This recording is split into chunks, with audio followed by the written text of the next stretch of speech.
रहस्यमयी संकेत। रात के अंधेरे में जब शहर की रौनक धीमे धीमे शांत होने लगी थी, तब अजय शर्मा की दुनिया में एक अनजाना मोड़ आया। एक दिन सुबह जब अजय ने अपनी डाक पेटी खोली तो एक पुराना पीला लिफाफा उनके समक्ष पड़ा। उस लिफाफे पर केवल एक ही वाक्य लिखा था, पुरानी हवेली के राज को जानने की हिम्मत रखो। पहला अध्याय, पहला संकेत। अजय एक साधारण आदमी थे जिनकी जिंदगी में रोमांच या रहस्य की कोई जगह नहीं थी, परंतु इस अजीब संदेश ने उन्हें कुछ अलग करने का सोचने पर मजबूर कर दिया। वह तुरंत उस हवेली की ओर बढ़े जिसका नाम उन्होंने कभी नहीं सुना था। हवेली शहर के पुरानी गलियों में एक सुनसान मोहल्ले के किनारे स्थित थी। हवेली का पुराना ढांचा टूट फूट और जर्जर दीवारों के साथ मानो समय के आंसू बिखेरता हुआ खड़ा था। जैसे ही अजय ने कदम रखा, हवेली के चारों ओर एक अजीब सी ठंडक फैल गई। उसके अंदर प्रवेश करते ही एक धीमी सरसराहट सी सुनाई देने लगी, मानो हवेली खुद कुछ कहने को उत्सुक हो। दूसरा अध्याय, अतीत के पन्ने। हवेली के अंदर हर दीवार पर पुराने चित्र, धूल से ढके फोटोग्राफ और टूटे फूटे फर्नीचर थे। अजय ने महसूस किया कि यहाँ की दीवारों में कोई कहानी छुपी हुई है।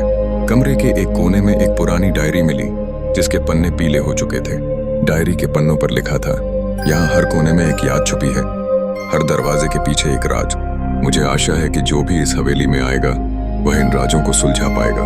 डायरी पढ़ते पढ़ते अजय के मन में सवाल उठने लगे। कौन था यह लेखक? क्या यह हवेली एक गुप्त परिवार की संपत्ति थी या फिर कोई भूतिया कहानी से जुड़ा हुआ इतिहास? तीसरा अध्याय, गुमशुदा निशान। अगले ही दिन अजय ने अपने दोस्त रवीर से मिलने का निश्चय किया, जो इतिहास और पुरानी कहानियों में रुचि रखता था। रवीर ने बताया कि कई साल पहले इस हवेली में एक अमीर परिवार रहता था, लेकिन एक रहस्यमयी दुर्घटना में पूरा परिवार अचानक गायब हो गया था। हवेली के बारे में कई अफवाहें थीं। कुछ कहते थे कि वहां भूतों का वास है, तो कुछ का मानना था कि परिवार ने कुछ रहस्यमयी प्रयोग किए थे। रवीर ने अजय को एक पुराना नक्शा भी दिखाया, जिस पर हवेली के पास एक गुप्त कमरा अंकित था। नक्शे में लिखा था, जिसके दिल में सच्ची हिम्मत है वही असली राज जान पाएगा। चौथा अध्याय, अंधेरे में उजाला। अजय और रवीर ने मिलकर उस गुप्त कमरे की खोज शुरू की।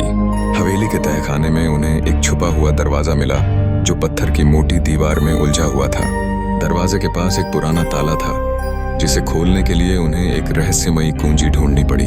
कुछ और खोजबीन के बाद अजय को हवेली के एक पुराने पेंटर के चित्र में एक छोटी सी कुंजी का संकेत मिला। उसने उस संकेत के अनुसार ताले में कुंजी डाल दी।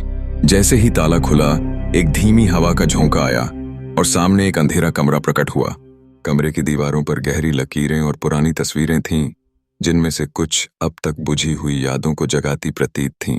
पांचवा अध्याय, छिपा हुआ सच। कमरे के बीचों बीच एक पुरानी अलमारी थी। उसे खोलते ही एक ताबीज और एक चिट्ठी मिली। चिट्ठी में लिखा था, जो सच्चाई जानना चाहता है उसे अपने अतीत से सामना करना होगा। मेरे नाम की गूंज अब भी इस हवेली में सुनाई देती है। तुम में वह हिम्मत है तो इस राज को सुलझाओ। अजय ने उस चिट्ठी को ध्यान से पढ़ा। उसे अब समझ में आ गया था कि यह हवेली एक प्राचीन परिवार की विरासत थी, जो किसी भयंकर दुर्घटना के बाद गुम हो गया था। परिवार के सदस्यों के बीच एक गहरी दरार थी, जो समय के साथ और भी बढ़ गई थी। लगता था कि इस दरार के पीछे एक रहस्यमयी शक्ति काम कर रही थी। छठा अध्याय, अतीत की परछाइयां। अजय ने जब हवेली की दीवारों के बीच छुपे हुए कमरों में खोजबीन की, तो उसे कई ऐसे दस्तावेज मिले जो परिवार के इतिहास को उजागर करते थे। एक दस्तावेज में लिखा था कि परिवार के मुखिया ने एक अंधेरे रहस्य के साथ प्रयोग किया था। एक ऐसा प्रयोग जिसे उन्होंने प्रकृति के खिलाफ किया था। इस प्रयोग का उद्देश्य अमरता और शक्ति प्राप्त करना था, परंतु परिणाम स्वरूप उन्होंने अपने ही अस्तित्व को खतरे में डाल दिया। हर दस्तावेज के साथ हवेली में रहस्यमयी घटनाएं और तीव्र हो गईं। कभी कभी जैसे ही अजय किसी दस्तावेज पढ़ता, एक हल्की सी हंसी या फुसफुसाहट सुनाई देती, मानो हवेली खुद उस अतीत की याद में डूब जाए। रात में हवेली के आंगन से कदमों की आवाजें आती, जैसे कोई गुमशुदा आत्मा फिर से जी उठी हो। सातवां अध्याय, सच्चाई का सामना।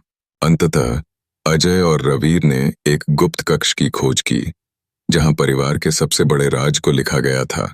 उस कक्ष की दीवारों पर एक दीर्घकालीन वार्ता अंकित थी। जब तुम अंधेरे में उजाला खोजोगे, तब जानोगे कि सच्चाई को छुपाने के लिए कितने बलिदान दिए गए। हमारा नाम अमर नहीं, पर हमारी कहानी सदियों तक जीती रहेगी। यह संदेश उन्हें याद दिलाता रहा कि कुछ रहस्य इतने गहरे होते हैं कि उन्हें जानने का साहस हर किसी में नहीं होता। अजय ने महसूस किया कि उसे अपने अतीत से जुड़ी अपनी जड़ें समझनी होंगी। क्या यह हवेली उसकी अपनी विरासत से जुड़ी थी? उसने अपने जीवन में कभी ऐसी गहराई नहीं देखी थी। 8वां अध्याय, अंतिम मोड़। अंत में अजय ने अपने आप से पूछा, क्या मुझे इस रहस्य का सामना करना चाहिए? उस रात हवेली में एक भीषण तूफान आया। बिजली के चमकते तारों में हवेली के छोर पर कोई आकृति प्रकट हुई, मानो कोई पुरानी आत्मा उसे बुला रही हो। अजय ने डरते हुए भी साहस जुटाया और उस आकृति की ओर बढ़ा। जैसे ही उसने पास पहुंचकर देखा तो सामने एक वृद्ध व्यक्ति प्रकट हुआ, जिसकी आंखों में गहरी उदासी थी। वह व्यक्ति हवेली का अंतिम वारिस था, जिसने वर्षों तक इस रहस्य को अपने साथ रखा था। उसने बताया कि कैसे परिवार के सदस्यों ने अपनी गलतियों के